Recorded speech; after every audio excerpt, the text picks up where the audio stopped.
On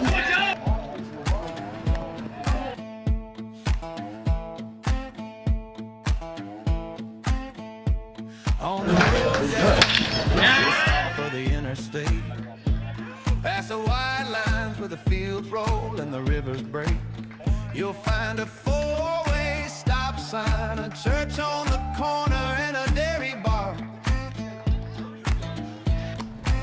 Right in the middle of nowhere, it's the middle of everything. Welcome to Moody Park as the 3-1 New Brunswick's Matrix will face off against the defending champions, the 3-1 Mercer Mammoths. My name is Joshua Yuhas, your play-by-play broadcaster for today, alongside my color commentator, Charlie Jones, and our producer for the day, Max Raymond. A crazy game in the early doubleheader as the Kings were able to pull out on top. And a lot of errors, but a lot of base hits and chaos all around. But here, both teams hoping that isn't the case in this set of doubleheaders. We'll see who comes out on top. We look across the field for the Mammoths. Behind the plate is Tome. He returns behind the dish. At first is Boosh. At second is Chase. Third base, Burkhaw, and Raba at short. From left to right, Bonner, Stewart, and Steve. And on the mound is Kopcho. And for the New Brunswick Matrix, it will be Slickner, DePetro, Rosado, Kobalakowicz, Wallace, Perna, Inzilla, Chiola, Rulo, and DeAngelis. So, should be a good matchup, two of the top teams in the ECCBL, and we will follow along and see.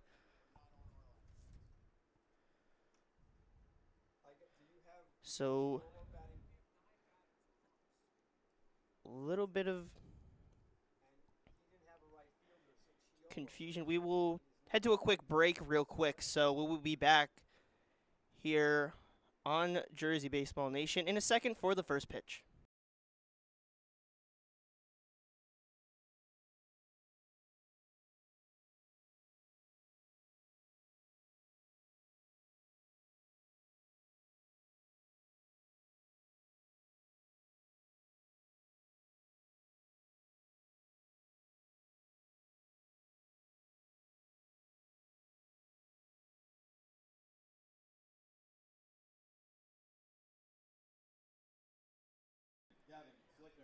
Some confusion worked around.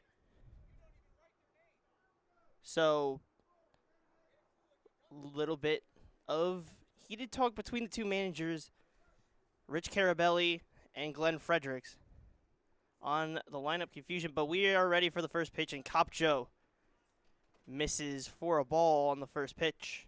Finally, this game gets going after a bit of chaos all around, and obviously, we saw already, not the greatest feelings right now between the two sides, so should make for a very interesting doubleheader. Yeah, you got two really strong teams trying to duke it out and tie the South Jersey Kings for first in the Liberty Division.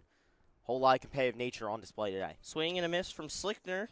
Count moves to 2-1, one of the stronger hitters so far in the early parts of this season, and is really found his way to get on base however he can.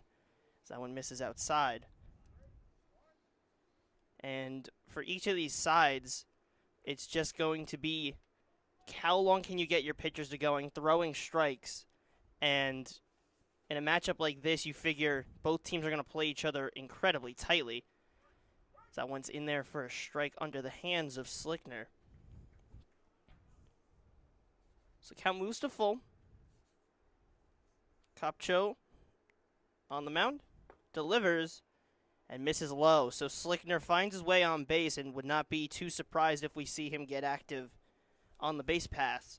But a leadoff base runner for the Matrix.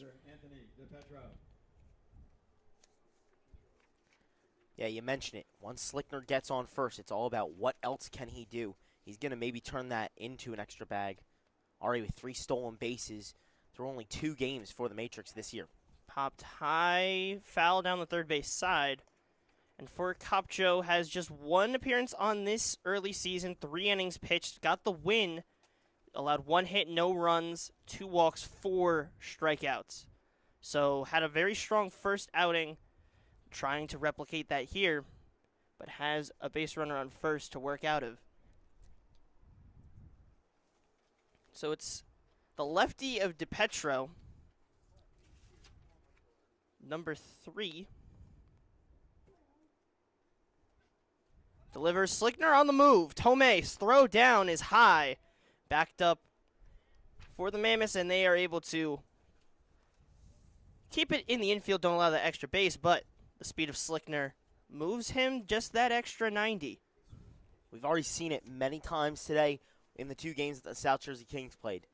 It's about getting that runner into scoring position early. Matrix did a great job of it right there, already with a chance to strike first. Kopcho delivers. In there for a strike. So now a 1-2 count. Slickner, the runner on second, taking his lead. Raba holding him on. Kopcho will give his look.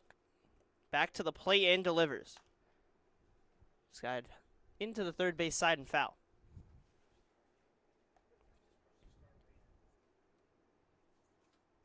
So far, a leadoff base runner moves his way to second on a stolen base, and the Matrix already threatening.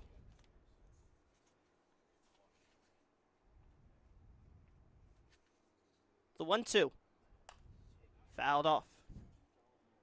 The Matrix on this early season won both games of their doubleheader on opening day, won 8-4 and 7-2 against the Trenton Capitals. Then played these Mercer Mammoths on the second, won 3-0, shut the defending champions out. And then they took a loss to the Kings where it was unfortunate. That one's lined over the glove of Raba. Slickner will round third and head home. And DiPetro into second with a standing double. Raba nearly got a hold of it, hit on a line over him, but deflects off his glove. And already a run scored for the Matrix. Gavin Slickner comes around to score, and an early advantage. Yeah, I mean, it's a really hard play for Jordan Raba to make out there at short. It's just a really, really hard hit ball there by DiPetro. And once again, Matrix with another runner in scoring position, really jumping on the Mammoths early like they did a couple nights ago. So now it is Rosado, Julius Rosado. Righty will face off against Kopcho. DiPetro, after the RBI double, stands on second. And nobody down. Chopped foul. Julius Rosado, so far this season in 10 at-bats, just a home run. 3 RBIs, 2 runs. So, has gotten the power, but has struck out 4 times, has gotten on base by walk 6 times this season. The 0-2. Swing and a miss.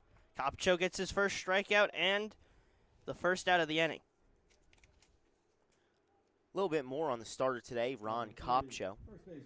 Had 1 appearance prior, 3 innings pitched, got the win in his appearance, only allowing 1 hit, no earned runs, 2 walks, and 4 strikeouts in a win against the Generals, 13-3.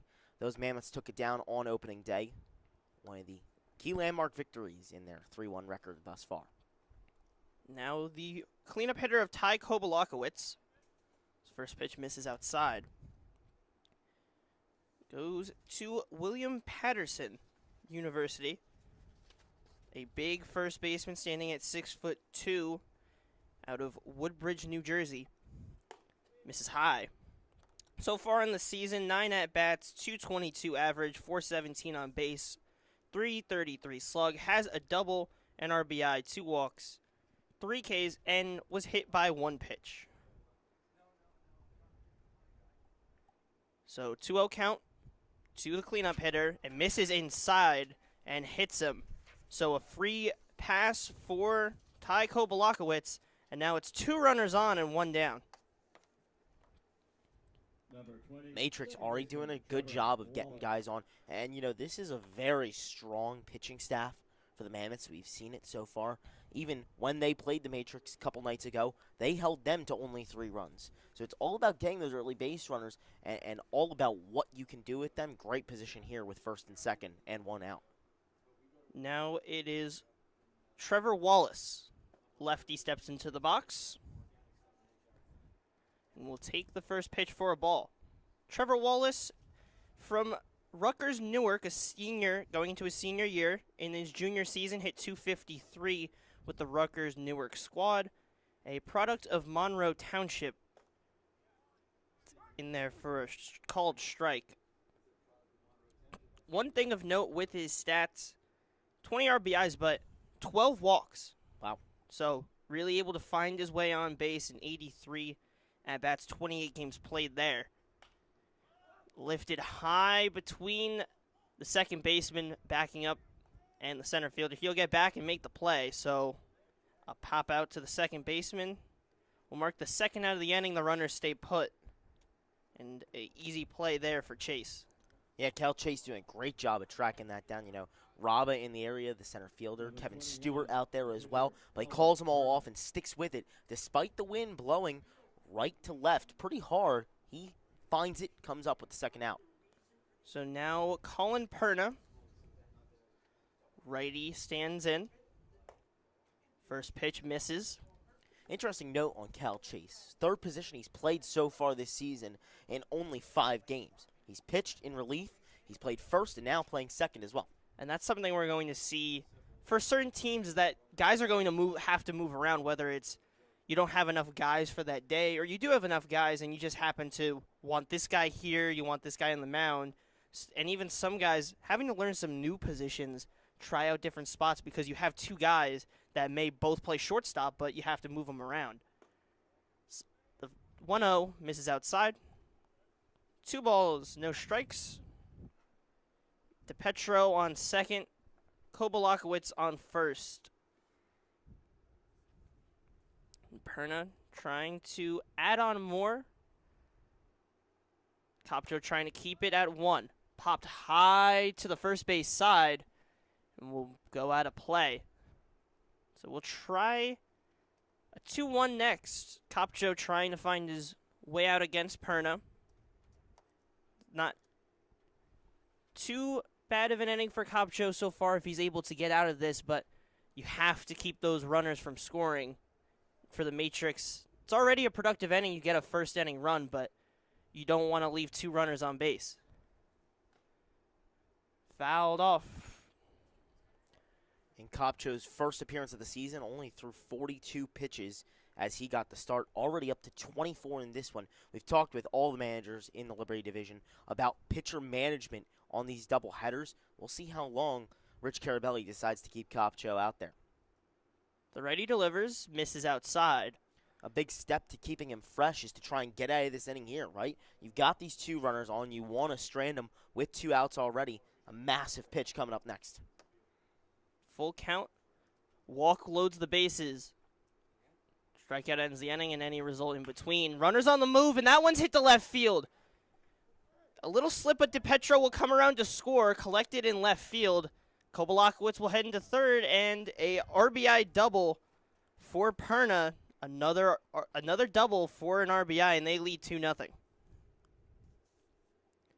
This is a little bit of a rarity, Josh, where we don't really see the Mammoths get hit around early. You know, the other night against the Capitals, they got 2 in the second, but after that stalled. Right now, Matrix offense looking very potent here in top 1. Yeah, and they've scored 7 or more in 3 of the 4 games they've played. So a highly productive offense. The Mammoths starter misses outside. The threat still on with 2 outs. Runners on second and third after the RBI double. Dominzilla will step into the box. Last time we saw him had a couple of strikeouts that he was not really happy with when he was here at Moody Park as the misses outside. Wasn't a very happy day for him walking back to the dugout. He's hoping for a little bit of a nicer day here today. Yeah, for sure. I mean, this is a guy who is a sophomore, played his first year at the Division I level, now trying to find somewhere to go after that. Every at-bat's going to matter to a guy like that. You're trying to prove yourself in this summer ball level.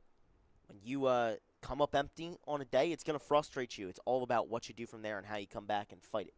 Coach Carabelli goes out to talk with Kopcho.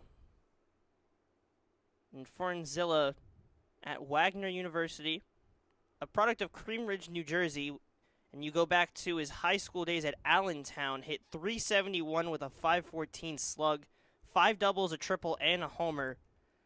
So a productive high school hitter trying to find his way into some playing time here and some college experience, especially after only 12 at-bats at Wagner. He's one of those young guys looking for experience in this ECCBL, and we'll see varying ages, varying levels throughout this season, and that's just one of the examples of it.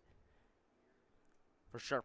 So, it seems like they might be checking on Kopcho, making sure he's okay. Yeah, it looked like on that pitch prior, he really extended the arm out, because kind of gripping at that inner shoulder area, and throws a couple warm-ups to see how he's feeling. Looks like that'll be it. So the starter, an arm issue, they're going to have to call to the bullpen.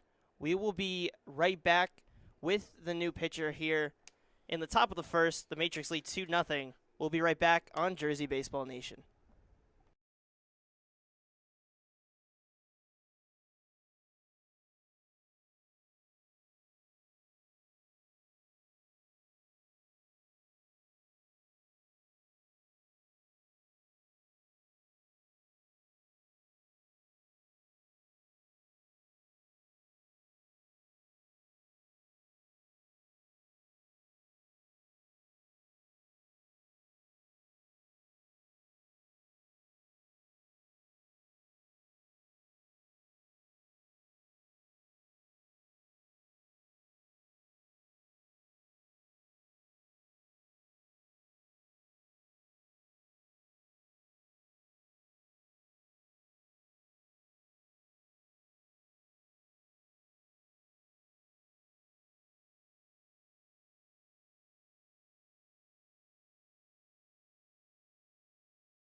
We are back.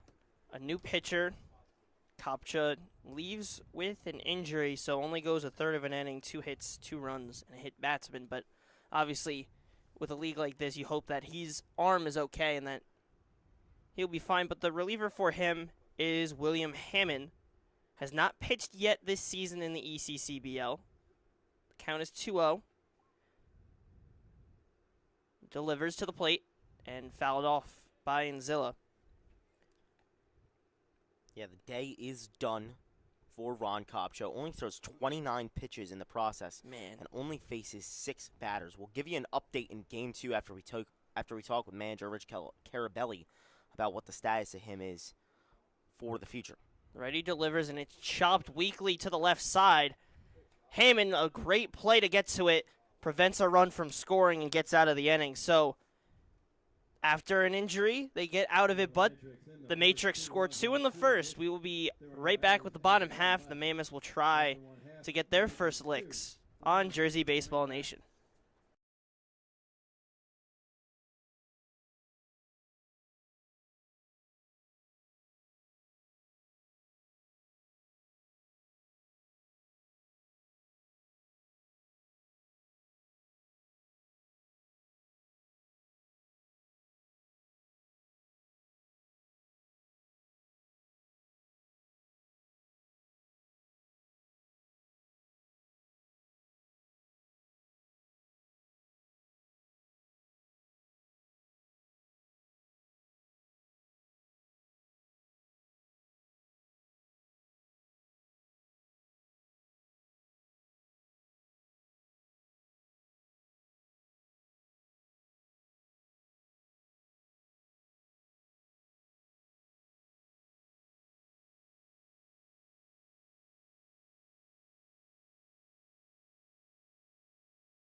This half inning is sponsored by King's Pizza right here in Ewing. Some of the best pizza in the Mercer County area. They deliver straight to the field, tremendous pizza, as well as steak sandwiches and chicken sandwiches.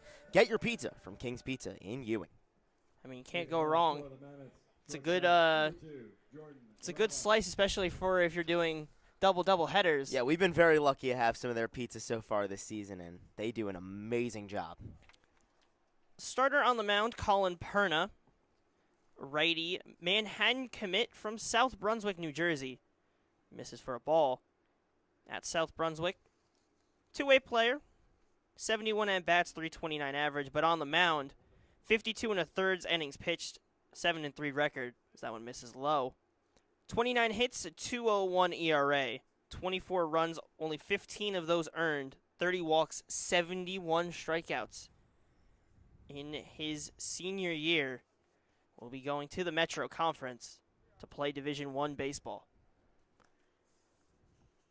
And the batter, Jordan Raba, playing shortstop on the day. Moves his way up from the second spot of the lineup to the top and will take a free base to start. So both sides get their first batter to the plate onto first. Rob, I'm more than happy to take that walk. It's 5th of the season so far through 5 games. And he's been struggling a little bit at the plate despite having an incredible JUCO season. Yeah, just 1 hit so far on the season, but finds his way on base, and now it's Will Burkaw. The lefty will take that one for a ball.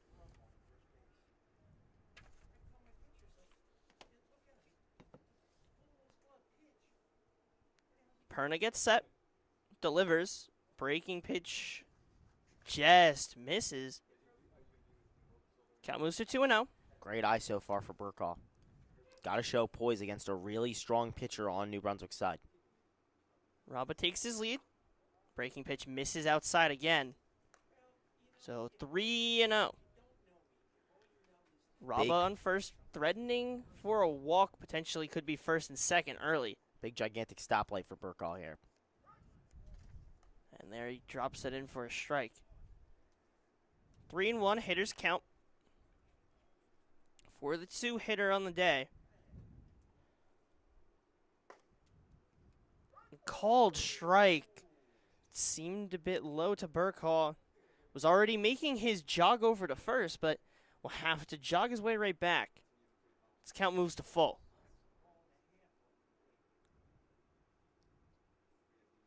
Raba fakes a move. This time, Burkall will take his spot at first base. A close call, but some strong discipline from the two-hitter on the day.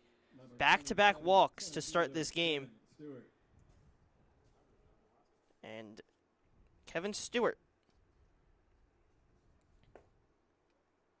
take the first pitch for a ball. Interesting note about Stewart, it's his first game as a Mammoth, was not on the roster to start the season, came in as an injury replacement for Mikey Amorine, who got injured early on in this season.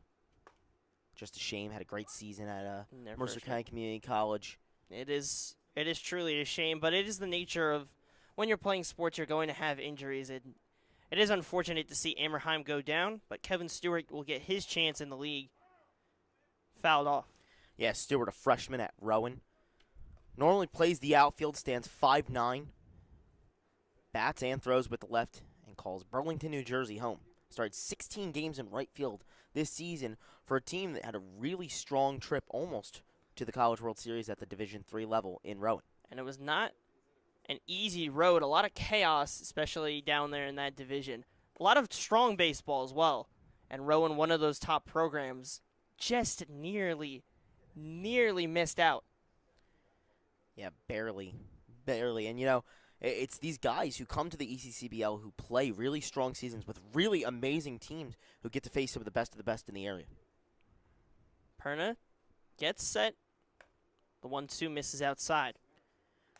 In his 16 starts as well as 20 games played, had 53 at-bats for a 321 average, 4 doubles, 12 RBI, and a 396 slugging percentage. Stewart awaits. Called strike. A little bit of confusion. Stewart didn't even realize he had struck out, but that was strike 3. I don't know that our home plate umpire today realized as well. He just called it a normal strike rather than the full punch-out action. Nevertheless, first out for the Mammoths. Still a runner in scoring position and plenty of chances to drive Raba home to cut the deficit in half. So 1 down after the leadoff walk, and a walk from Burkall to follow. And now it is one of the Bonner brothers and Joel Bonner. We've seen him a little bit. 3 games, 286 average on the ECCBL season. 3 runs, a walk, 2 Ks, and does have a stolen base to his name as well. That's in there for a strike. 1 ball, 1 strike. We know with this Mammoths team littered with left-handed batters, so prepared for the righty. Drops in the dirt.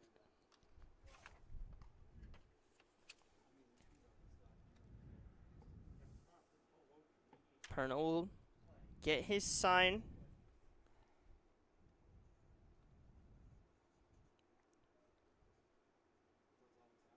Raba taking some hops and a little extra lead. Perna took his time, and count moves to 2-2. You can see him being active there on second base. Perna, understanding that, waited that extra second longer, and that's where it can be really tricky for a pitcher. You can kind of get out of your groove, and sometimes you see balks when someone's bouncing back and forth, and then you kind of get confused. But wild pitch, ball in the dirt. Runners advance to second and third, and the count moves to full on Joel Bonner. And the other thing about Jordan Raba bouncing around at second base is it's not just performative. Raba is an incredible base stealer. Had 32 bags stolen when he was a Mercer County Community College Viking this past year. So you got to be really careful with him. And now 2 runners in scoring position for the Mammoths. So the 3-2.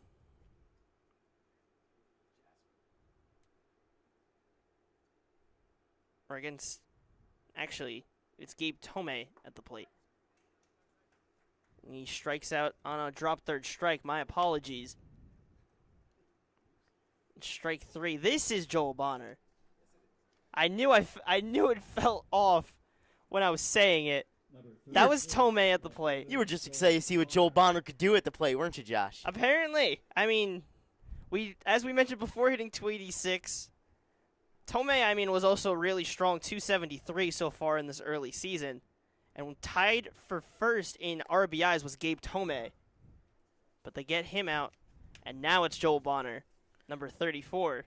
Just another feather in the cap for Colin Perna, getting rid of one of the best hitters in the ECCBL so far this year. How Very many C's effectively. can we fit into the acronym here today? Breaking pitch misses low. Coast, collegiate, crazy, chaotic.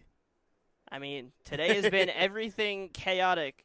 If you look at those first two games, high scoring. A lot of hits, a lot of errors. Just a lot of everything, really. Yeah, no, and the Kings moved to 5-1 on the season. If you didn't get the chance to catch that doubleheader, go back and watch it right here on Jersey Baseball Nation. South Jersey Kings with an offensive explosion between the two games, plating 32 runs.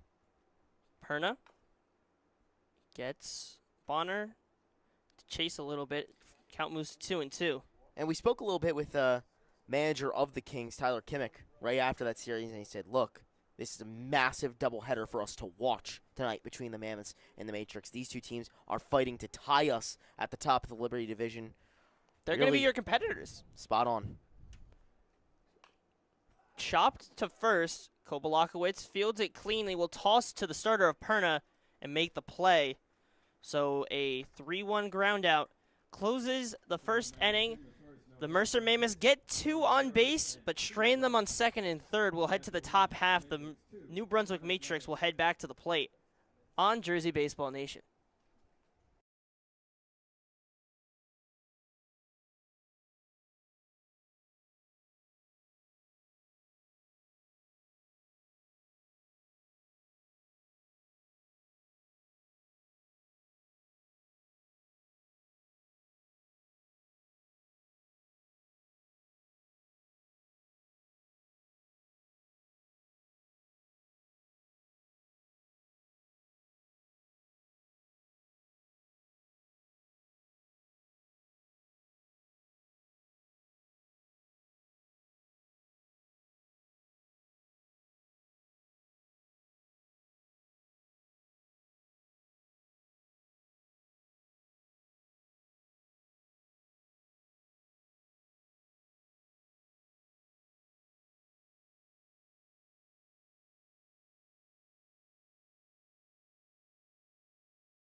Welcome back to Moody Park. Top of the second is brought to you by Northfield Bank, longtime sponsor of youth sports. As we get ready to get back, Will Hammond back on the mound after relieving the injured Copcho. And Casey Chiola will drop one into right field for a single. Another leadoff base runner for the Matrix. So they'll try to replicate what they did in the opening frame. Now, Cody Rulo playing center field on the day. Step into the righty batter's box with a runner on first. Hammond gets set. First pitch misses high. Count moves to 1-0.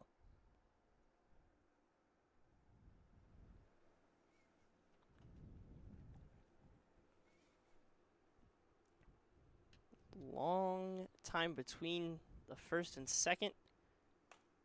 Fouled off to the right side.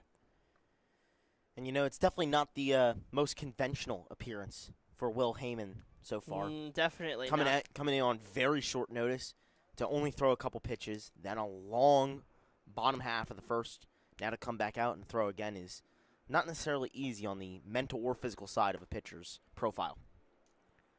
Count moves to 2-1, and it's certainly a difficult spot for Coach Rich Carabelli to be put in. We already talk about how difficult it is just naturally from a regular start when you have your managing your rotation, what guys are going to be here, what guys won't be.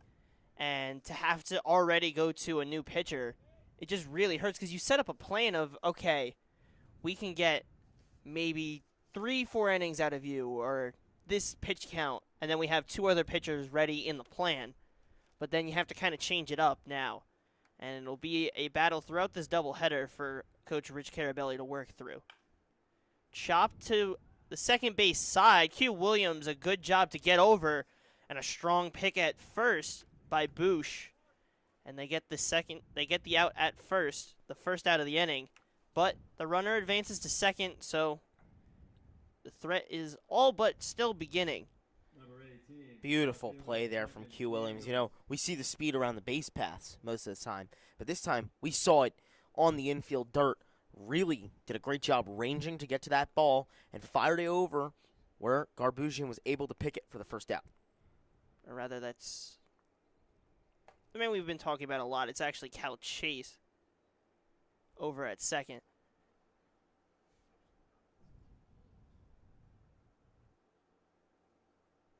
So, it looked.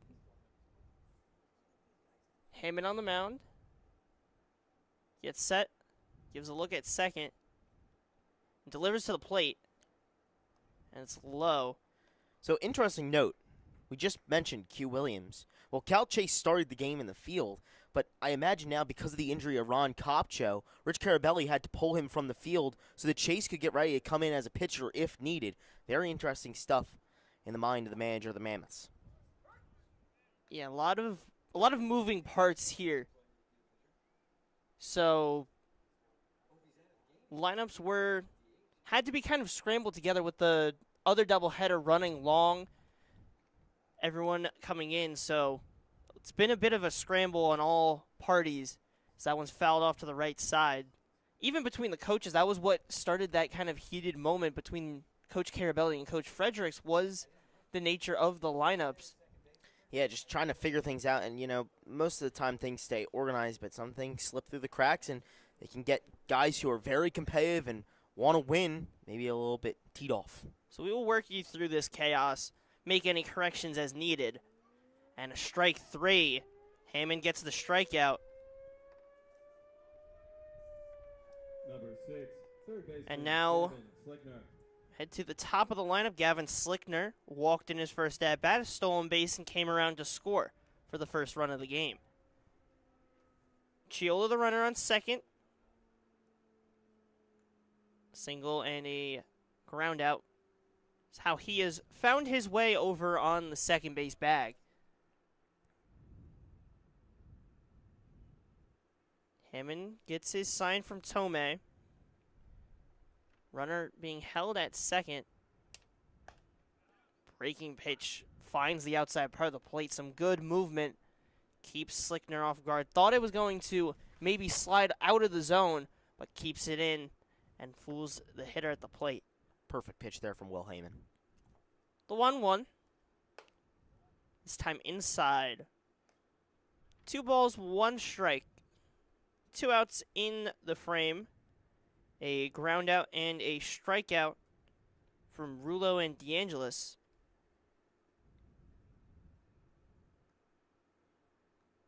Long hold. Just misses the inside corner. Had Slickner fooled. Slickner thought it might have hit him, backed off a bit. Pitch just misses that black paint on the inside. 3-1 is the count. Heyman's pitch misses high. So another walk for Slickner, back-to-back innings with a free pass. Finds his way to first. And now first and second for the second hitter of DiPetro. DiPetro or DiPetro? Thank you. Number 3, catcher Anthony DiPetro. Catcher on the day. Similar position for the Matrix to the first inning where, you keep generating base runners and you try and make something of it. We'll see if they can do anything with it this time. First pitch to the lefty catcher. Misses for a ball.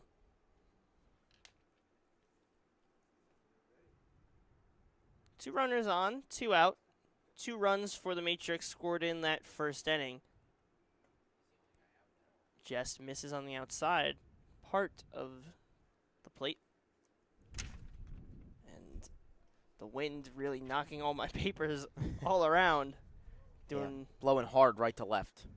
So something for these outfielders to keep note of. You can see the flag in center field. Chopped down to the right side. Gets in front of it, stays with it, and makes the play.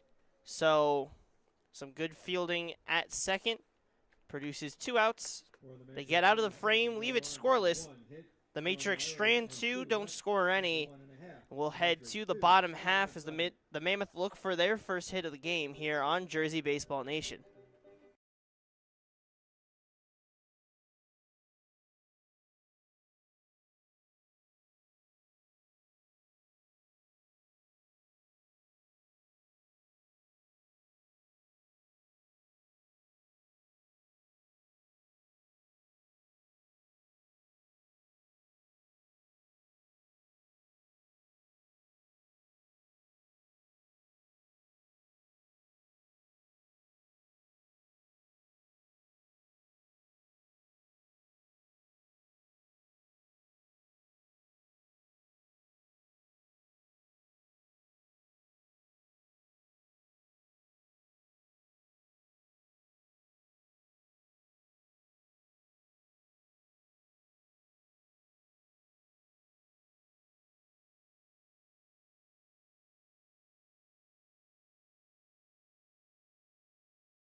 We head to the bottom of the second at Moody Park.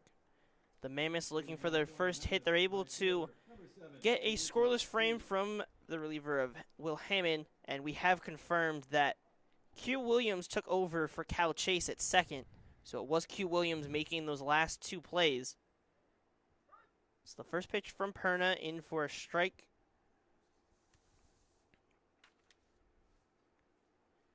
Against Zanichi Steve.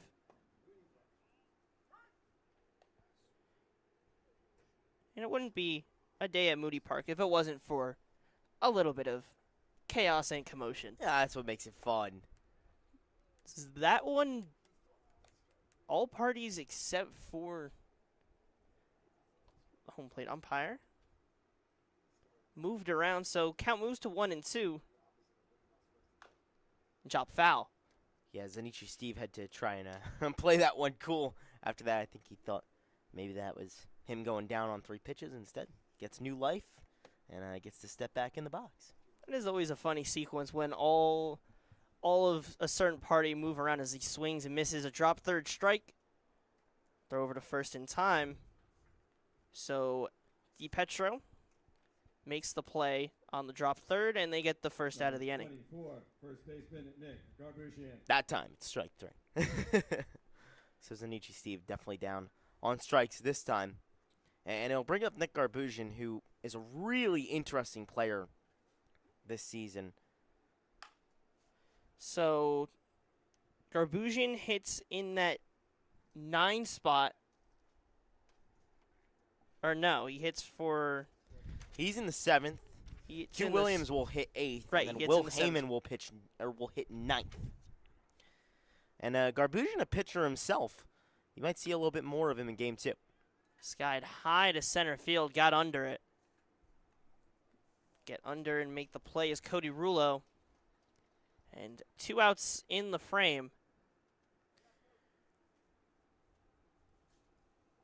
Number 3, second baseman Q Williams.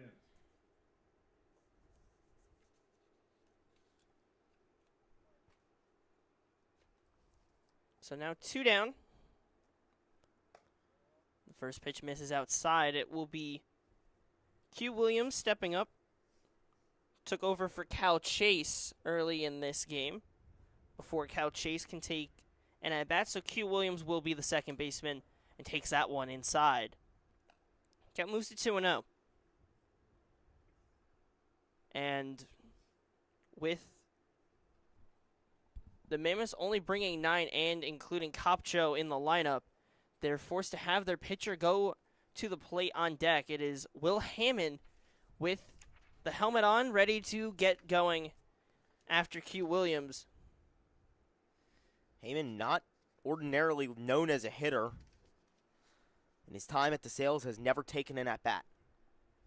So it's one of those fun chances for him to maybe take a swing, depending, or we'll see if Q Williams gets on, maybe drops down a bunt. Well, a similar situation happened earlier this year, once again against the Matrix, with the Capitals last week in the doubleheader. Second game of the doubleheader, Jack Gill gets injured, and because of that, they have to bring in someone out into the infield. It ended up being, they ended up moving the starting pitcher, Brody Buckner, to the infield.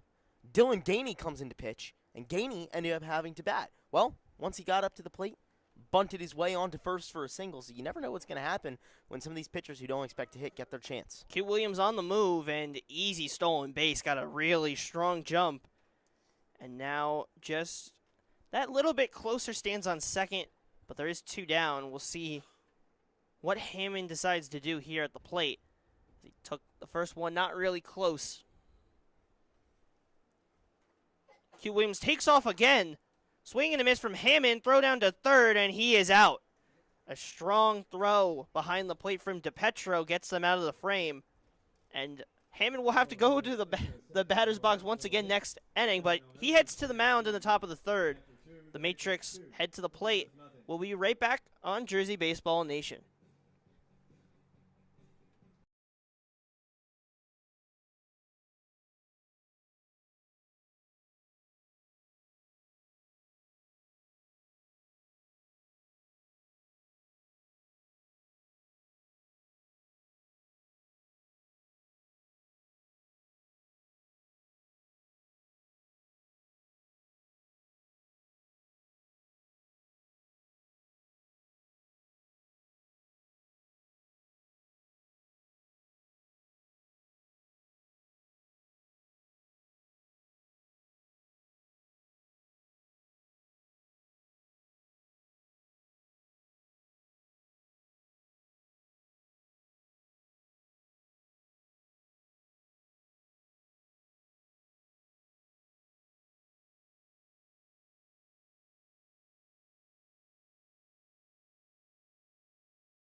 active day for Will Hammond. He will head back out to the mound. 2-0 is your score. Matrix grabbing both of those in the first inning was a walk and an RBI double from DiPetro, and later Colin Perna helped himself out with an RBI double of his own, is sent into that right center gap and dropped down in front of the center fielder of Stewart, and a leadoff single. Number 40, first baseman Ty Kovalakowicz. Matrix just keep on hitting. RA4 today through 6 outs. So Julius Rosado gets on base, and Ty Kovalakowicz will now face the righty reliever. And in there for a strike.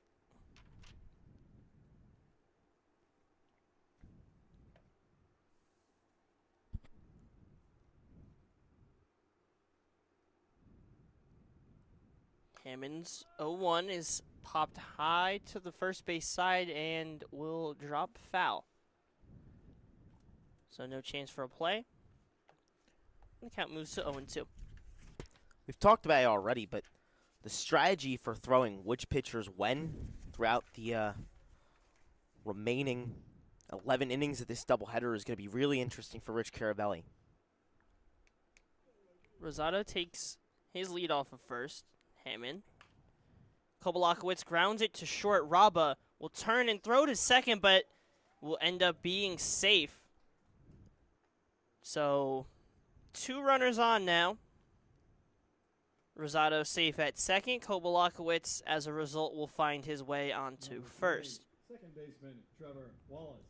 Yeah, Rosado is hustling that 90 feet, and you know, it's those extra little plays that are going to win you a baseball game sometimes. You never know how much of an effect that could be.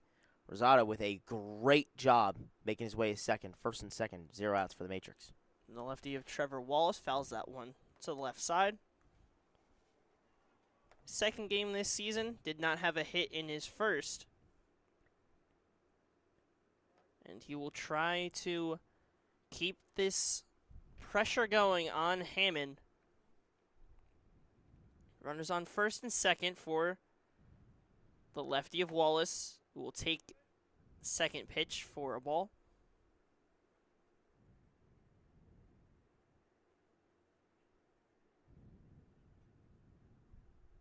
Hammond gets his sign from Tomei.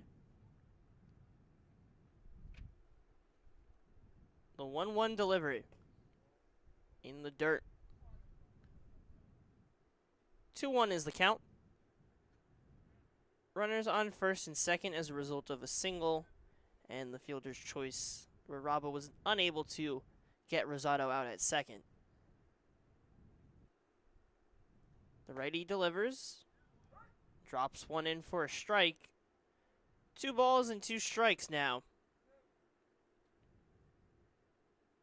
Wallace looking for his first hit, and it would be a big one. You figure Rosado will have enough speed to get around to score. In the dirt and kicks away. Count will move to full. The runners move to second and third. And the threat just gets that much more difficult for Hammond to fight his way out of. Yeah, I mean, 0 outs, 2 runners in scoring position now. Both of them already 2 runs home for the Matrix. This one could get a hand. It's going to be a tall task for the Mammoths to keep this one at a 2-0 deficit. Big job for Will Hammond right now. Full count fouled back. And you think with him being thrust into the limelight unexpectedly, he's done a great job so far. It's just going to be about making your pitches, and what we've heard from so many managers so far, being careful with the zone, but also trying to throw as many strikes as he can and get those calls. Full count. Check swing, knocked foul. Realized that he was going partway through and just chops it away.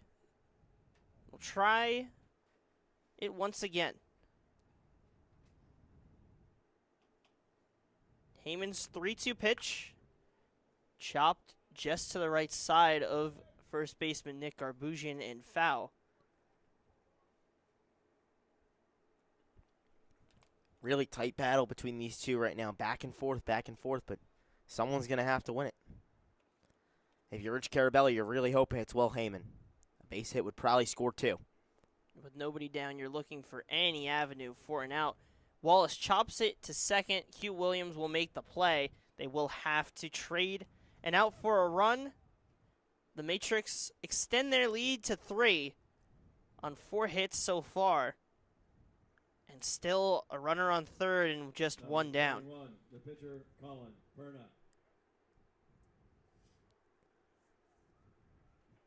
It's a shame that you let in the run, but at least you get the out. It's one of those necessary things. You just have to accept. Seemed inevitable. And that run just pretty much a guarantee at that point once that ball was hit weakly to that right side. That never gave a chance for Q Williams to try and get to it and charge to the plate. And it was also some good base running, making sure there was never that opening in the first place. As the first pitch to Perna is in there for a strike. Has one of the 2 RBI doubles in that first inning where the Matrix got their original 2. And will try to extend the lead and help himself out once again, but a big swing and a miss puts this in a 2-strike hold.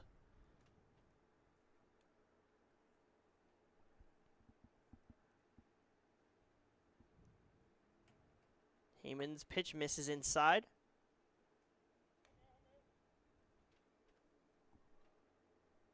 First ball of the at-bat. Runner on third is the big first baseman of Ty Kobalakowicz. Perna, the pitcher, trying to bring him in. As he lifts this one to left center and well hit. Running back is Stewart. Kobalakowicz will score easily. Stewart grabs it at the base of the wall, and he's looking for 3. Sliding in is the pitcher of Perna. Not the cleanest slide, but gets in there safely anyways. The throw caroms away off of the fence, but really no chance. A RBI triple for Colin Perna. And once again, the Matrix find a way to put up 2. Put up that number in the first. Do it once again here in the third. And still just 1 out and that runner on third. Amazing stuff by Colin Perna. You know, you hit it to the perfect spot of the park. It skips all the way to the wall. That's going to be a triple most of the time here at Moody Park. And, you know, the ball skips away. Glenn Fredericks was saying, hey, go home, go home, go home. But still, I'm sure he'll be happy to take the run and still have another runner in threatening position. Things starting to get a little bit out of hand between the Matrix and the Mammoths.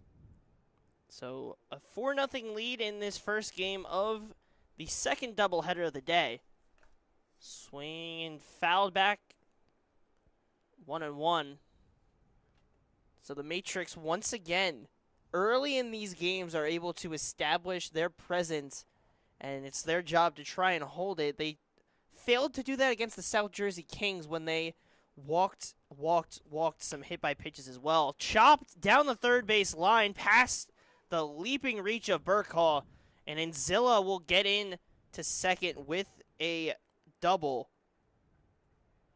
So another RBI, another run, and on 6 hits, the Matrix have produced 5 runs in the first 3 innings. They keep on jumping on the Mammoths pitching despite the unfortunate situation, and you know, that's exactly what you gotta do. 5-0 lead.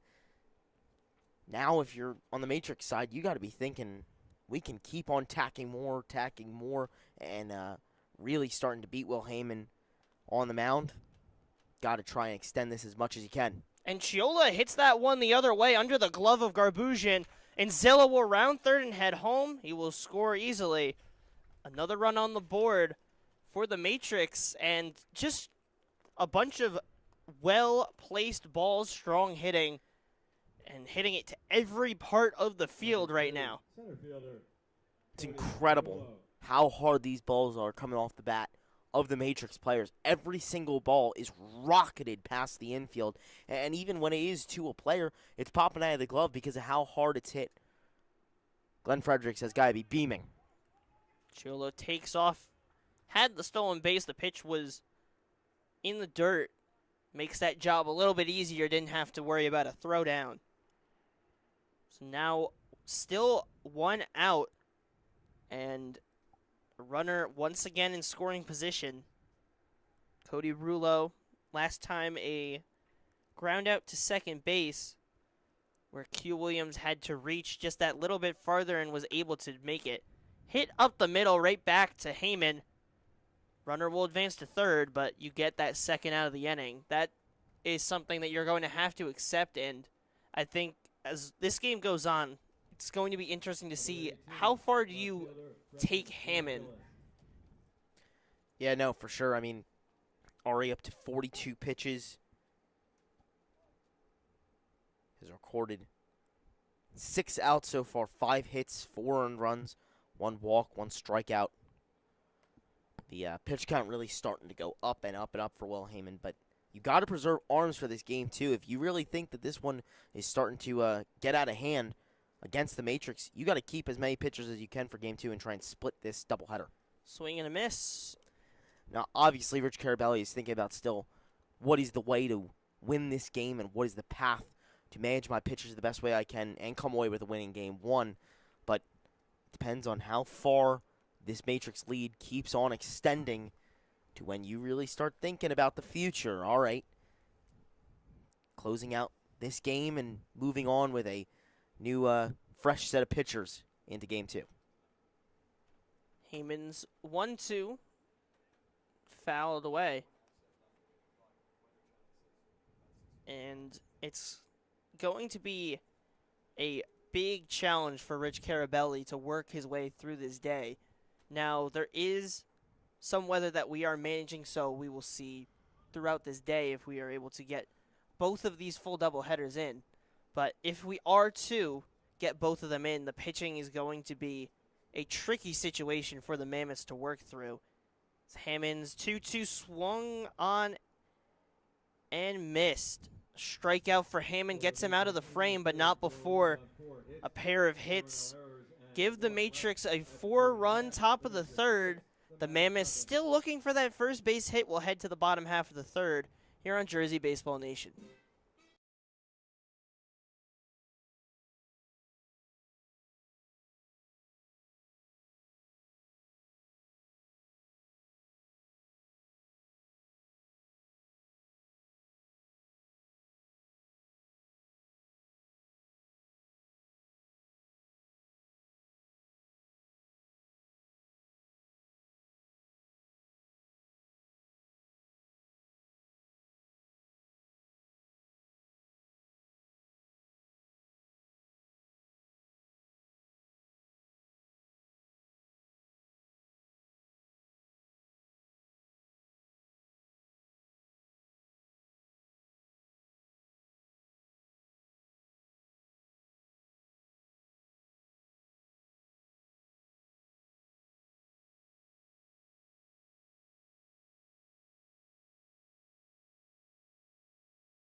Bottom half of the fourth here at Moody Park.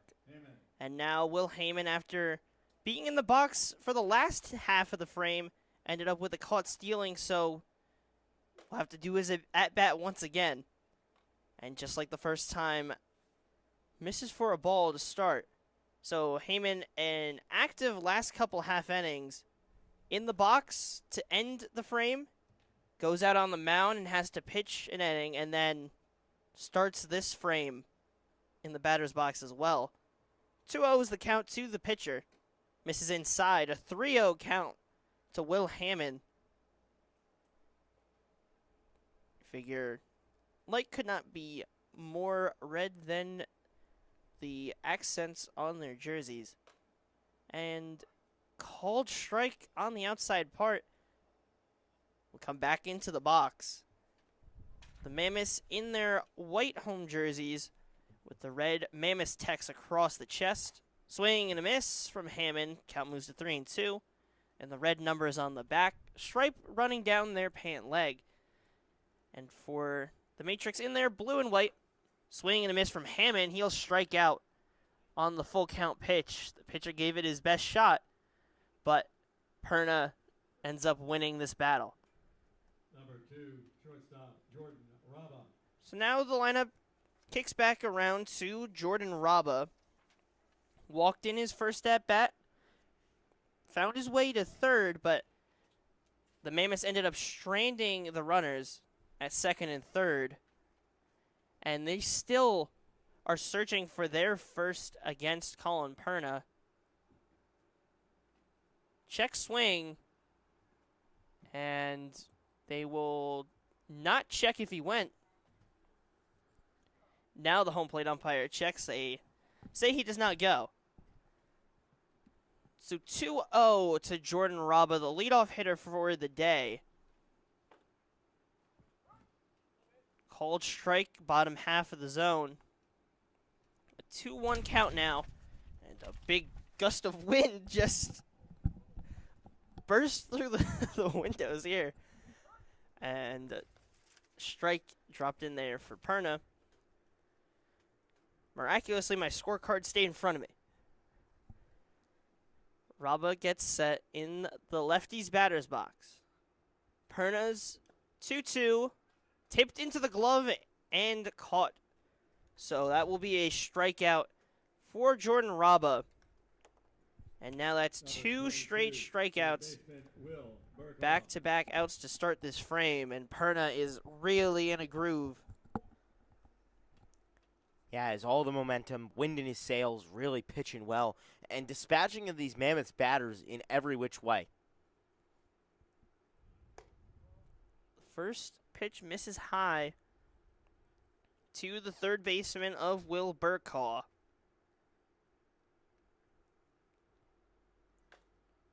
One of those chopped foul to the backstop.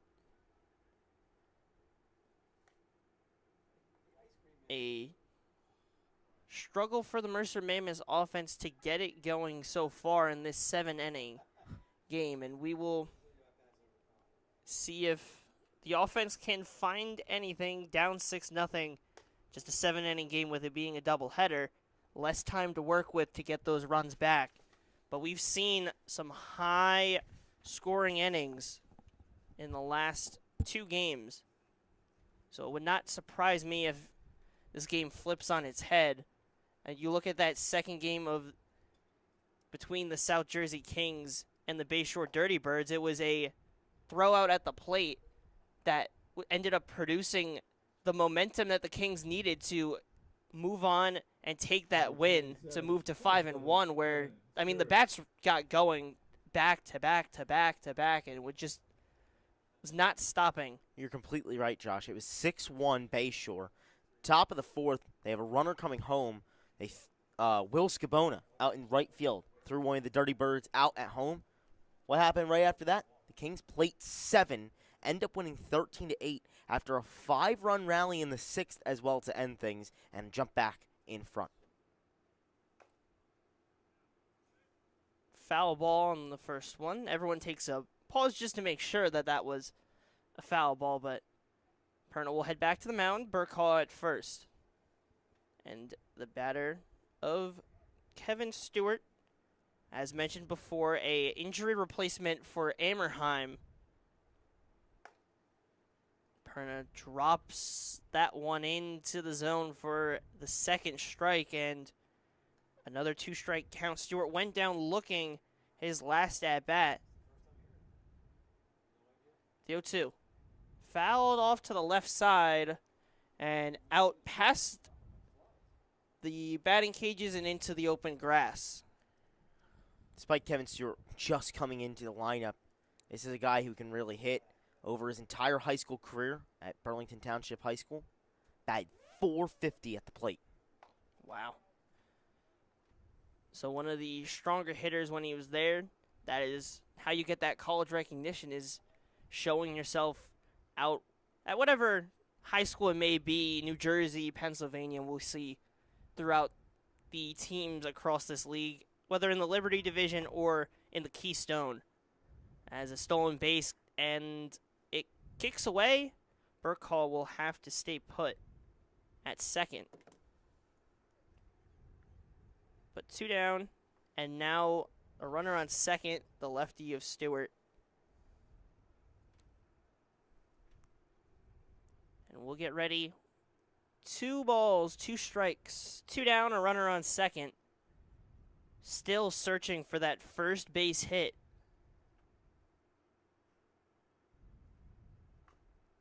Chopped foul.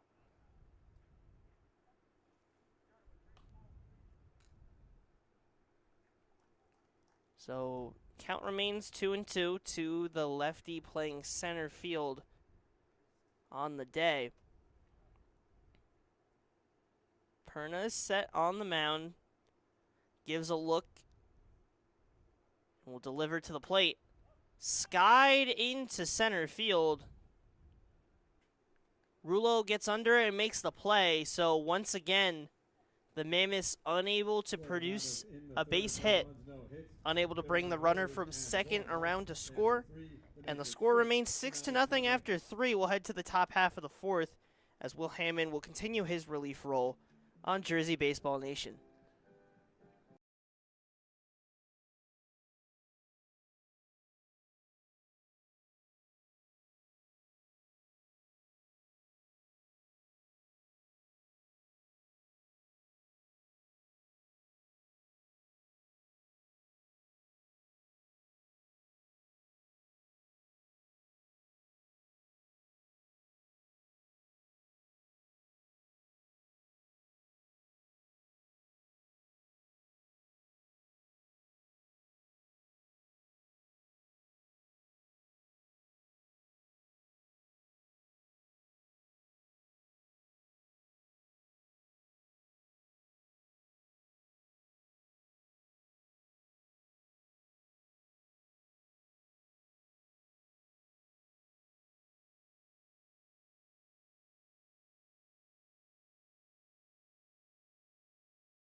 Top half of the 4th, Joshua Yuhas alongside Charlie Jones.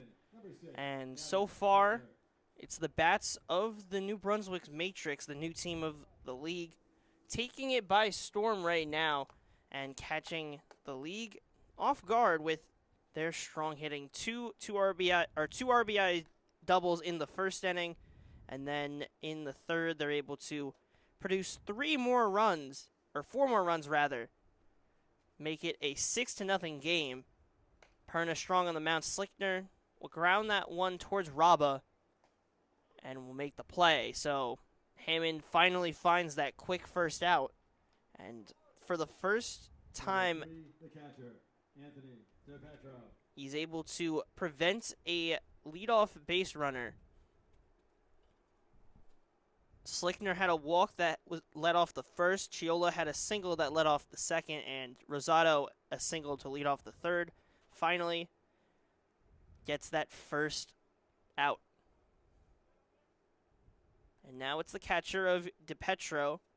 An RBI double in the first, a ground out to second in the second inning, and threw out a runner in the field. So a strong day so far for the lefty hitting catcher. Fouls that off to the left side.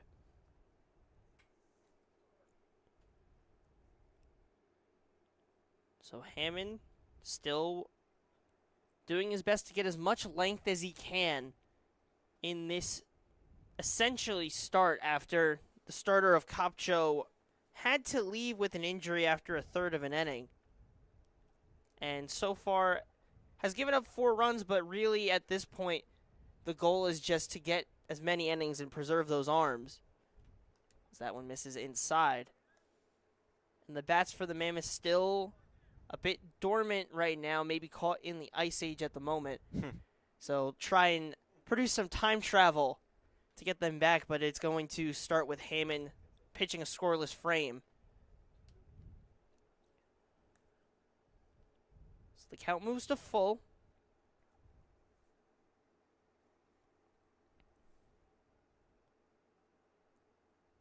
Hammond set on the mound for the 3-2. And DiPetro slaps that one on a line to the left side. And that will be a 1-out single for the catcher, and the first baseman of Ty Kobalakowicz will come up to the plate. Two very different tales between the two different sides. For the Matrix, 6 runs on 8 hits. For the Mammoths, 0s across the board. It's all New Brunswick, and the foot is still down on gas pedal. And all the Mammoths needed to really be in this game was to get any of those runners through a base hit. And first pitch misses outside, but Tomei, reassuring his pitcher, a strong pitch just misses. DiPetro, the runner on first, takes his lead. Garbusian, the first baseman, covering. Finds the strike zone. 1 ball, 1 strike, 1 down, and a runner on first. The Matrix, 6 runs on 8 hits. The Mammoths, no runs, no hits. The 1-1 chopped to third. Burkhaw will throw it to second, gets the out. Be safe at first, so this time the left side of the infield goes to second for the force and are able to produce the out. So 2 outs now. Rosado will be the runner on the first. And Trevor Wallace, or rather Kobalakowicz, in the box now. So Rosado, a good job of using his speed to keep the inning alive. And Kobalakowicz, if he's able to get a hold of one, which we've seen this Matrix team do throughout today, as he swings and misses, can really cause some more damage.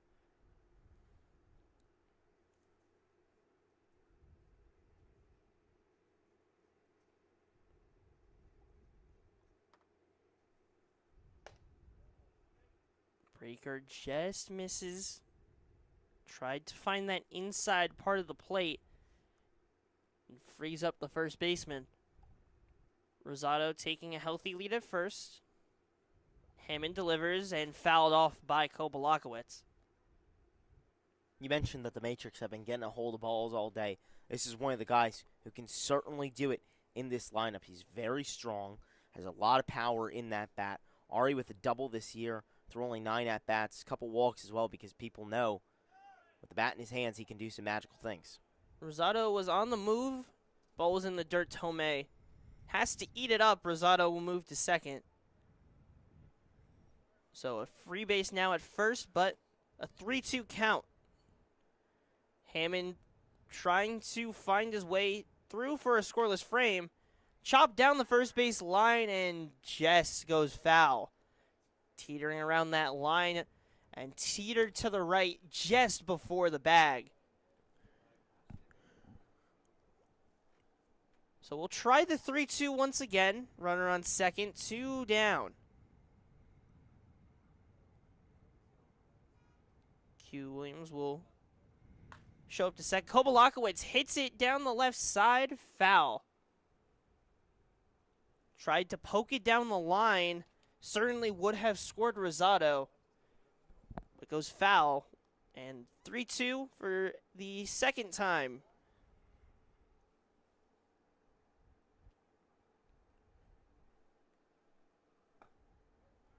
Pitch in there, called strike 3. And that will end the frame. So Hammond pitches a scoreless inning. And in the bottom half, the Mammoths will have to try and break through We'll see if they're able to do that. We'll be right back on Jersey Baseball Nation.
Bottom half of the fourth, the Mammoths looking for their first hit. The catcher, Gabe Tomei, will be the first to give it a shot. Hammond pitched a scoreless top of the fourth after the third inning where the Matrix scored 4. And will try to work his way on base. That one looped to center field, and it will drop. So the Mammoths find their way to break through for their first base hit. The catcher, Gabe Tomei, is the producer of it. Number 34, left fielder, That's exactly what you want to do if you want to get yourself back in this ball game. You need hits, first of all. That's a duh. Second of all, you need leadoff hits. You want these guys on with no outs and in prime positions to be brought home. Now you just got to do it. You had 2 runners in scoring position with 1 out in the first. You came up empty. Now here's another chance to try and get your first run of the game. So now Bonner will take low. So far, trying to find his first way on base. Tomei, the runner on first. Bonner, the lefty in the box. Misses outside.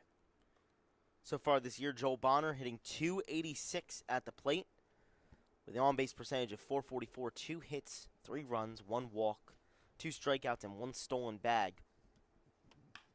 The 2-1 hit on a line and caught by Ty Kobalakowicz at first. He'll step onto the bag, and that's a double play. Strong reflexes from the first baseman, and a hard hit ball from Bonner produces number 7, a pair of left fielder, outs. Zinichi, Steve. And what could have been a threat now has been extinguished. Everything's turning up blue and white today, Josh. Swing and a miss. Big hack from Zinichi Steve.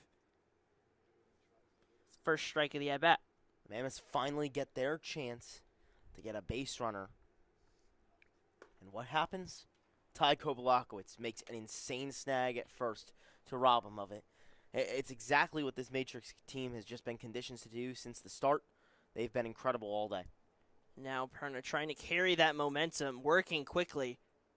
The 0-2 first ball.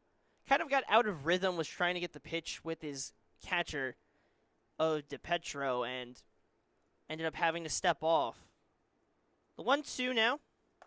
Misses outside, so after the double play and 2 quick strikes, back-to-back balls opened the door for Steve back into the at-bat. Fouled back to the left side, just to the side of our booth here. They'll try the 2-2 again. 2 down after the double play.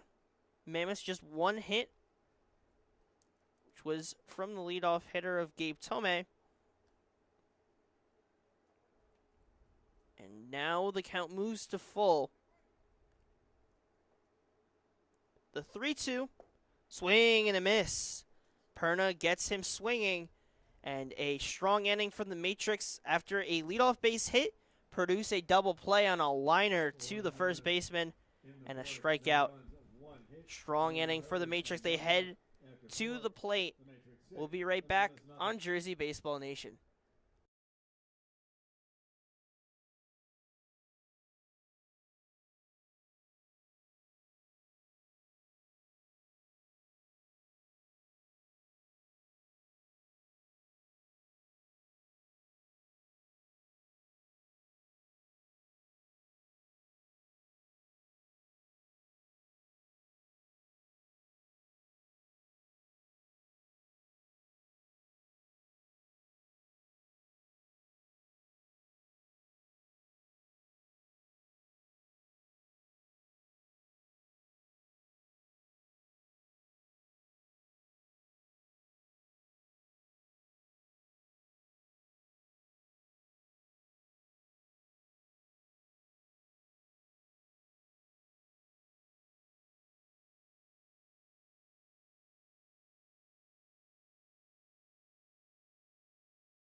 Top of the 5th at Moody Park.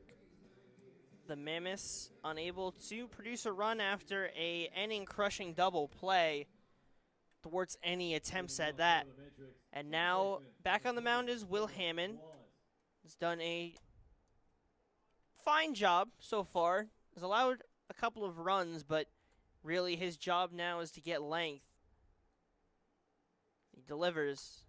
Chop towards first. Fielded by Garbusian. Toss to Hammond for the play. And the first out of the inning. Yeah, just like you were saying. I mean, I don't know if Will Heyman was hungry coming into this game, but he's sure been eating innings today. And that's exactly what you're going to need after your starter is only able to record 2 outs and then exits due to injury. You need a guy who can be reliable and stand in there and say, hey, coach, I'll throw as many pitches as you need me to. It's exactly what Will Heyman is doing today, and I imagine he's doing a big service to Rich Carabelli's squad. If they're able to get this next game 2 in, the bullpen should be mostly fresh depending on how long Heyman is able to go.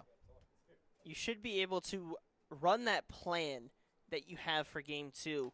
When you come into these double headers, you can't always know what's going to happen. Obviously here, some circumstances for Coach Rich Carabelli to work out of, but Hammond has done a good job of making that decision a little bit easier to where they can remain with that plan they had for game 2. The first pitch, or the 1-1 misses outside, rather. 2 balls and 1 strike to number 21, the starter of Colin Perna. So he awaits. Popped high to the right side and foul. In the area, potentially, of a car. Yeah, you know, if that did end up hitting a car, no better place to go to fix your windshield that got broken by a foul ball than Glasgow Glass of Trenton. Give them a call. They'll fix your auto glass whenever, wherever you are. Glasgow Glass of Trenton. Your place to get your glass fixed. So the 3-2 now to Colin Perna, whose jersey now sticks a little bit out. Had a little bit of troubles on the mound keeping it around and put a little bit too much force on that one and spikes it. Walks the pitcher of Colin Perna. Once again finds his way onto the base pass. Number 9, DH, Dom. And Perna's now- been a pest on both sides for the Mammoths today. They can't handle him on the mound, and then when he comes to the plate, he's been just as effective as he is with a baseball in his hand. Really great stuff from the two-way guy who's going to go play D1 baseball come spring. So now the extra hitter of Dom and Zilla.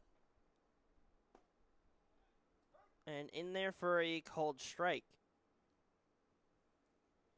Big difference so far when you look at the two sides. 2 runs in the first, 4 runs in the third for the Matrix.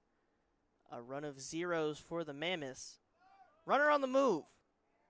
Perna will get down and grab a stolen base. The throw from Tomei a bit high. Hugh Williams did his best to get up and bring it back down, but a stolen base nonetheless.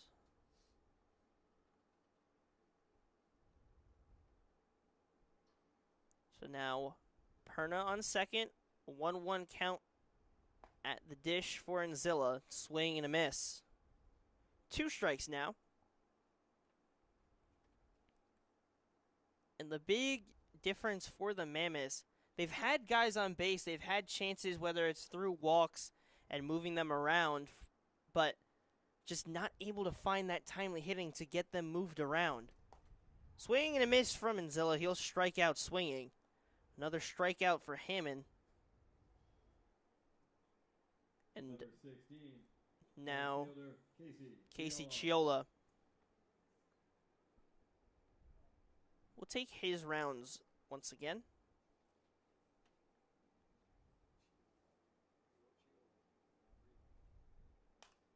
Skied high to the right side.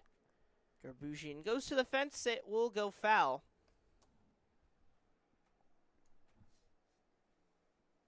So Hammond, 0-1 count, has 2 outs in this frame. Not without some threats from the Matrix, but a chance for another clean inning. But Chiola does not want that to be. Sends it down the left field line. Starter will come around to score.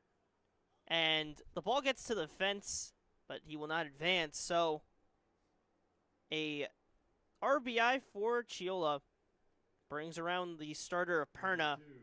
And the Matrix add on another run. 7-0 is your score. By the product of 9 Matrix hits to just 1 Mammoth hit. Really the big story of this matchup so far. Yeah, much different output for the Matrix than they had against the Mammoths in their first time around. New Brunswick took that matchup 3-0, but the same goes for the Mammoths. Both times have been really just limited at the plate. 3 hits in their first matchup, now only 1 today, and the Matrix are all over Mercer, 7-0. After 2 balls, takes the first strike of the at-bat, Cody Rulo. Playing center field for the Matrix. Trying to extend the lead. Ducks down. And 3 balls now. Carabelli trusting Hammond to get his way through. At minimum, you want him through this 5th. We'll see if he tries him in the 6th. Puts too much force on that one again. The runner of Chiola will move to 3rd. Rulo will take his spot at 1st with the walk. And now number 18, left fielder DeAngelis. Brecken DeAngelis, the last hitter in this lineup, step back in.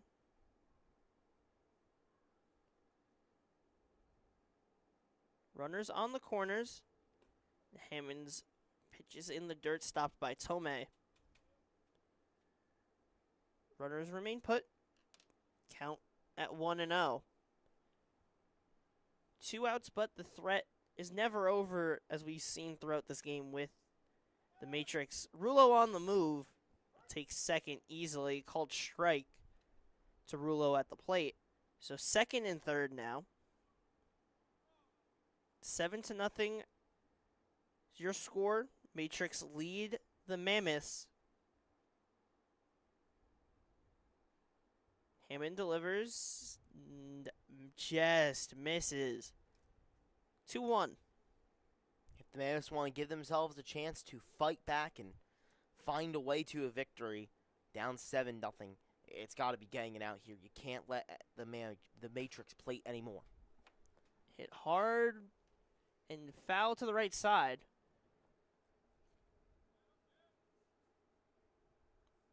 Two down, runners on second and third. Chiola and Rulo. And a wild pitch. Chiola will run in easily. Rulo will take his spot at third. A full count and an extra run. Multiples of two. 2 runs in the first, 4 runs in the third, and 2 runs in the fifth rather. Every other inning, the Matrix finding their way through.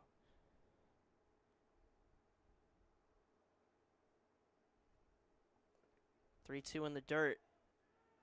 Tomei keeps it in front of him this time. So the runner will remain at third, and we will have runners on the corners and 2 down. Number 6, third baseman, Gavin Slickner. Still nobody warming up for the Mammoths. This is Hammond's game to work out of at the moment.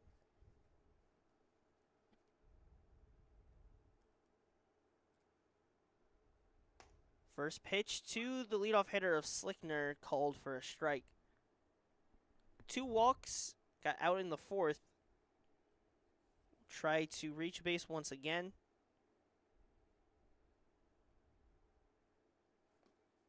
A 1 spikes that one in the dirt.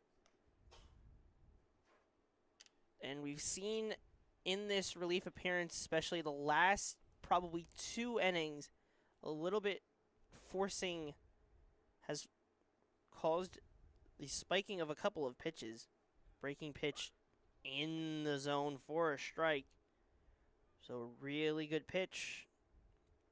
Keeps the leadoff hitter on the ropes.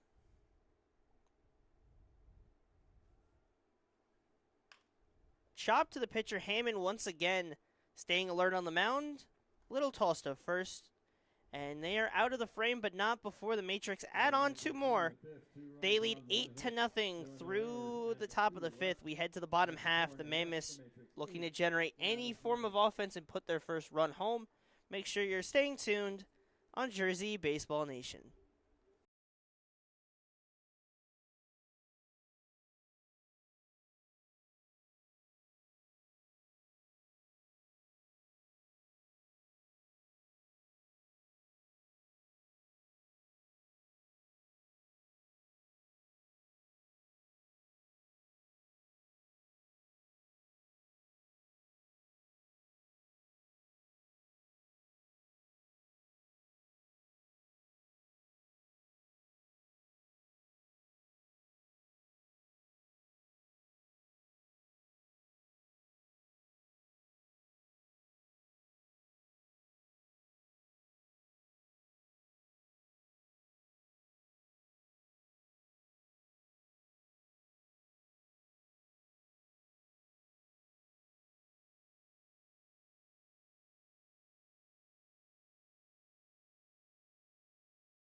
A new pitcher for the Matrix. They add on 2 in the top of the 5th and the bottom half.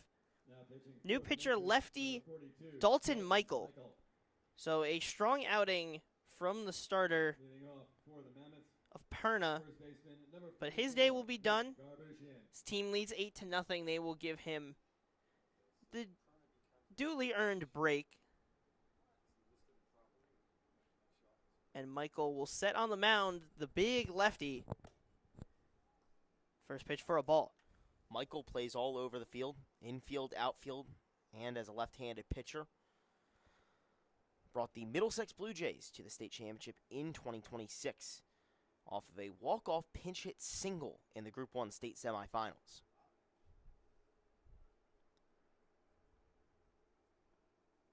Two balls, no strikes. Swing and a miss. Lefty of Nick Garbusian. Last time he threw at perfect game was in 2024. Fastball sat at 80 then. Looks to be a bit faster now. Swing and foul. 2-2. In the lefty battle here. Mammoths trying to find any way to just get the offense cog shifted around, but it won't start with Garbusian. He strikes out. First out of the inning, the lefty strong work in relief so far as they try to shut out the Mammoths for the second straight time against them. Quick note on Dalton Michael in 2026 for Middlesex.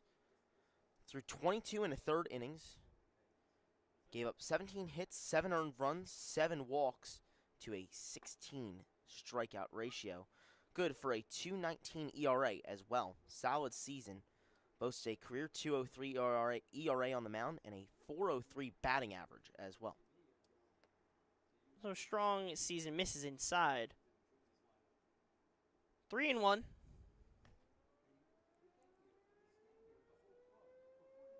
One down after Michael struck out Garbusian to start the inning. Q Williams, the batter. And taken for a ball.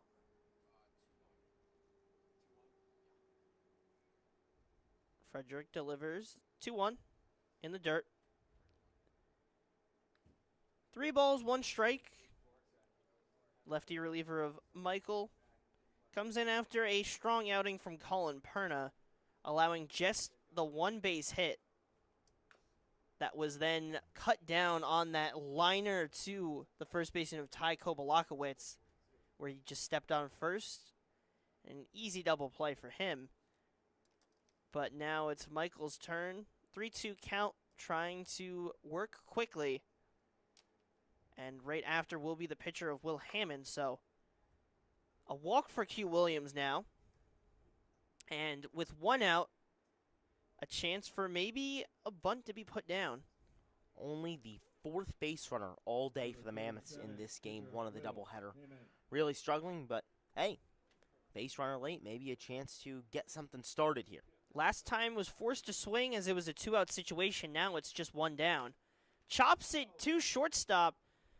Rosado tosses to second, throw down to first. Not in time, so a good hustle from the pitcher keeps the inning alive. Or not? So, interference on Q Williams.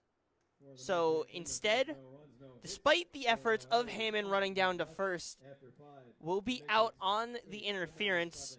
The Matrix work their way out of the frame. We head to the top of the 6th.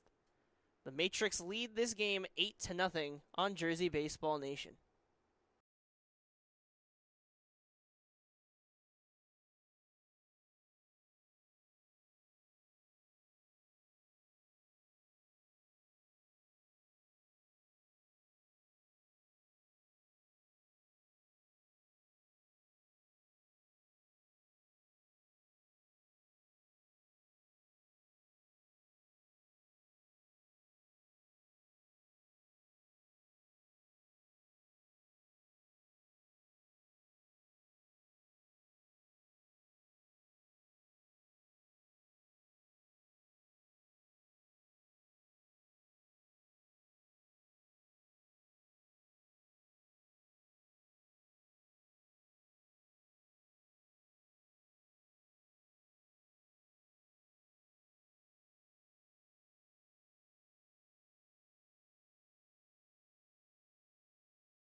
Top of the 6th, Hammond did his job and got through the 5th, has reached the 6th inning, and now the Mammoths bring in a lefty reliever in Drew Spence.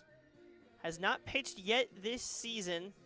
1 appearance at Catholic, 1 hit, 1 earned run, 1 walk. 6 batters faced in total there, but also a lot of experience at Notre Dame High School. Yeah, at Notre Dame, ended up committing very early on in his baseball career. A 2-sport athlete, played pitcher and outfielder for the Notre Dame Irish of the CVC. 2 1/3 inning pitched in 2024. 3 hits, 5 earned runs, 3 walks, 3 Ks for 15 ERA. First pitch misses high. Committed to Catholic as a legacy student, had family go to Catholic as well.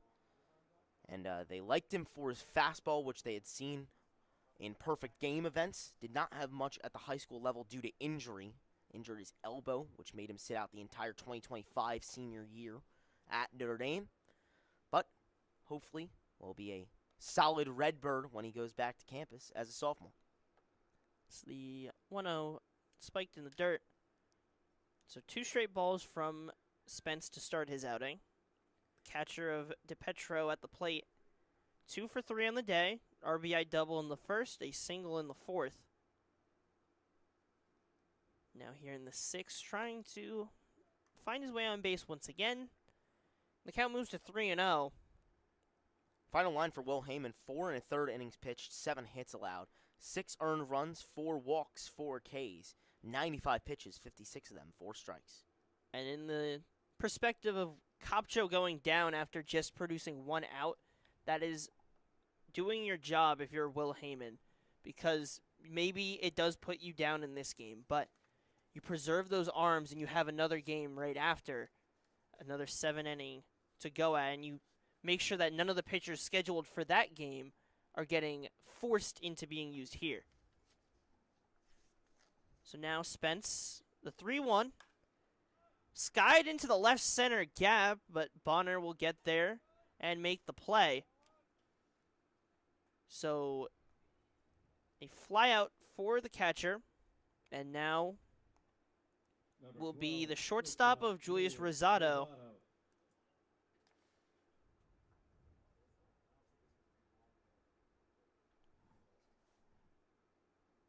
Steps into the righty batter's box against the lefty of Spence.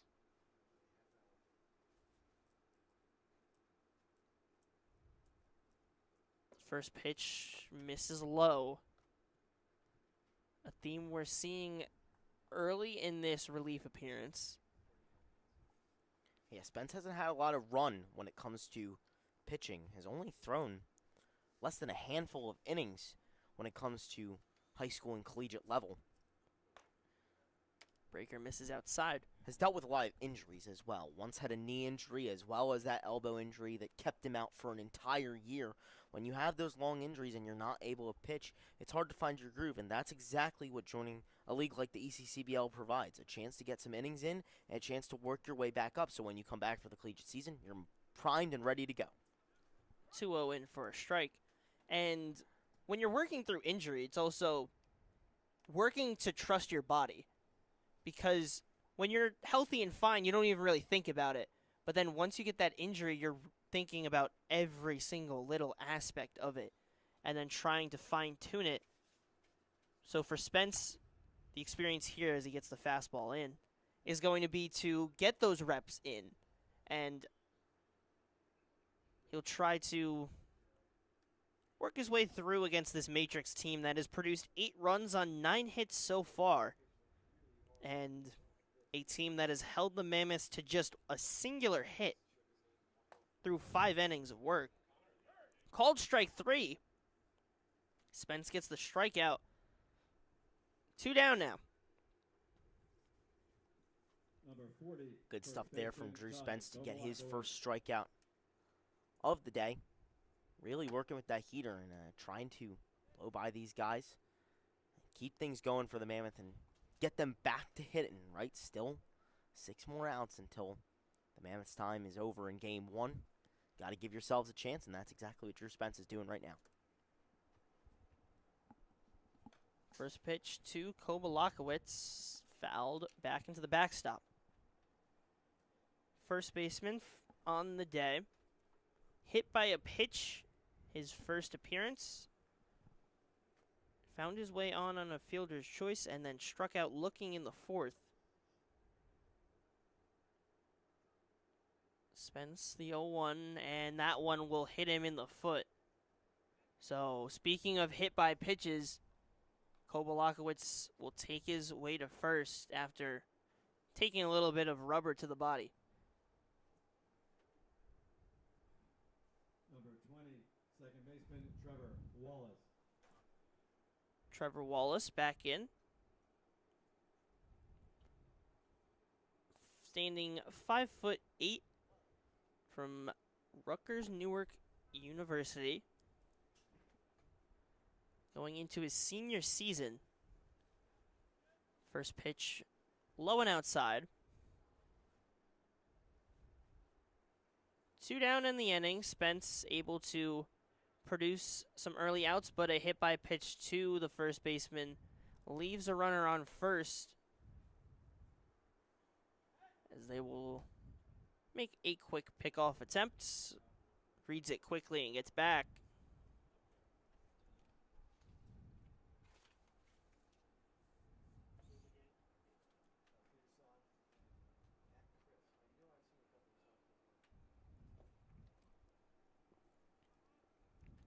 Spence starting to lose a little bit of that command. Only about 15, 20 pitches deep so far in his appearance. You got to stay strong. You got to try and close this game out so that for Rich Carabelli's squad, they can go into Game 2 with a new lease on life and a fresh bullpen in tow. You figure there's a chance Spence is expected to go the rest of the way. Swing and a miss from Wallace, the first strike of the at-bat.